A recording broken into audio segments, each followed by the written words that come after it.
2-3दा असं निवडणुकीचं मतदान झाल्यानंतर एका हॉटेलमध्ये चांदूरच्या 3-4 जण बसले होते. त्यांनी सांगितलं का बच्चू कडू का गेम करना है.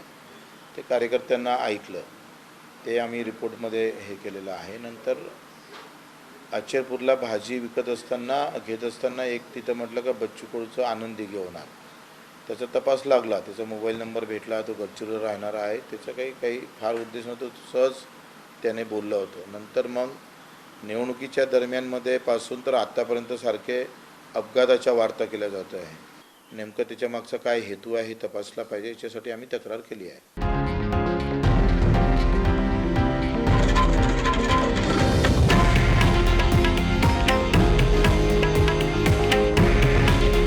हे आहे देशातील नंबर 1 न्यूज नेटवर्क आणि आपण पाहत आहात TV9 मराठी.